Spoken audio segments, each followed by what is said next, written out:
ബഹുമാനപ്പെട്ട അധ്യാപകരെ, എന്റെ സഹപാഠികളെ, ഇന്ന് ഞാൻ നിങ്ങളോട് സംസാരിക്കാൻ ആഗ്രഹിക്കുന്നത് പരിശുദ്ധ കന്യകാമറിയ യുവജനങ്ങൾക്ക് എങ്ങനെ ഒരു മാന്ത്രികയും പ്രചോദനമാകുന്നു എന്നതിനെ കുറിച്ചാണ്. മറിയം എന്ന് വെറും ഒരു പേരല്ല, അത് വിശുദ്ധിയുടെയും ത്യാഗത്തിന്റെയും വിനയത്തിന്റെയും മാതൃകയാണ്. പക്ഷേ യുവജനങ്ങളായ നമുക്ക് മറിയത്തിന്റെ ജീവിതത്തിൽ നിന്ന് ഒരുപാട് പാഠങ്ങൾ ഉൾക്കൊള്ളാനുണ്ട്.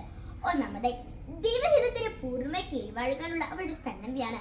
ഇതാ കർത്താവിന്റെ ദാസി, നിന്റെ വചനം പോലെ എന്നെ നിറവേറട്ടെ എന്നവളുടെ വാക്കുകൾ ദൈവത്തിലുള്ള അഞ്ചുതരമായ വിശ്വാസത്തെ കാണിക്കുന്നു.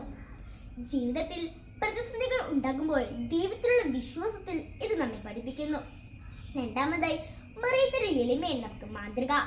ലോകരക്ഷകന്റെ അമ്മയിട്ടുമ്പോൾ അഹങ്കരിച്ചില്ല. ഇത് എളിമയായിട്ടുള്ള ജീവിതത്തെ നമ്മെ പ്രേരിപ്പിക്കുന്നു. കൂടാതെ മറ്റുള്ളവരെ സേവിക്കുക എന്നത് മറിയത്തിന്റെ ജീവിതത്തിൽ സന്നദ്ധയും ശ്രദ്ധേയമാണ്. എലിസബത്തിന്റെ സഹായവും സേവിച്ചതും ഇതിന് ഉത്തമ ഉദാഹരണമാണ്. ഇന്ന് നാം ജീവിക്കുന്ന ലോകത്ത് സ്വാർത്ഥതയും മത്സര ബുദ്ധിയും വർദ്ധിച്ചു വരികയാണ്. ഈ സാഹചര്യങ്ങളിൽ മറിയത്തിന്റെ സ്നേഹവും സഹനവും ഇതിന് പ്രചോദനമാകട്ടെ. മറ്റുള്ളവരുമായി സ്നേഹത്തിലും സഹനത്തിലും ജീവിക്കാൻ മറിയം നമ്മെ പഠിപ്പിക്കുന്നു. മറിയം ഒരു സാധാരണ സ്ത്രീയായിരുന്നു, എന്നാൽ അവളുടെ അസാധാരണമായ വിശ്വാസവും ദൈവത്തോടുള്ള സമർപ്പണയും അവളെ പരിശുദ്ധയാക്കി. നമ്മുടെ കഴിവ് നമ്മുടെ സമൂഹത്തിലും ദൈവത്തിനും വേണ്ടി ഉപയോഗിക്കാം. പഠനത്തിലും ജോലിയിലുള്ള കാര്യങ്ങളിലും മാത്രമല്ല, വ്യക്തി ജീവിതത്തിലും മറിയം നമുക്ക് മാതൃകയാകട്ടെ. തിന്മകളെ ചേർത്ത് നന്മയുടെ പാതയിൽ സഞ്ചരിക്കാൻ മറിയം നമുക്ക് വഴികാട്ടിയാണ്.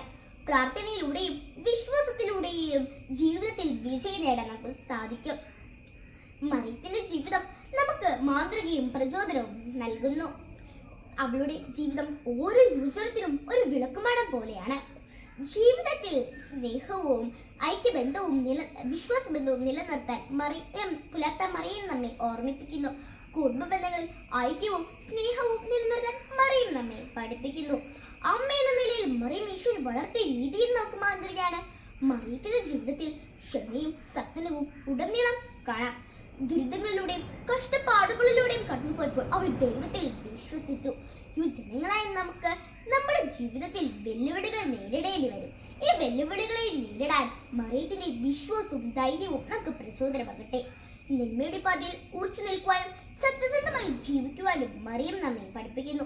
നമ്മുടെ സമൂഹത്തിൽ മാറ്റങ്ങൾ വരുത്താൻ നമുക്ക് ഓരോരുത്തർക്കും സാധിക്കും. അതിന് മറിയം കാണിച്ചു തരുന്ന പാത പിന്തുടരുക. ദൈവത്തിലും നന്മയിലും വിശ്വസിക്കുക. മറ്റുള്ളവരെ സ്നേഹിച്ചു സഹായിച്ചും ജീവിക്കുക. അങ്ങനെ മറിയത്തിന്റെ ജീവിതം നമുക്കൊരു മാതൃകയും പ്രചോദനമാകട്ടെ. മറിയത്തിന്റെ പാത പിന്തുടർന്ന് ജീവിക്കാൻ നയിക്കാൻ നമുക്ക് ശ്രമിക്കാം. നന്ദി.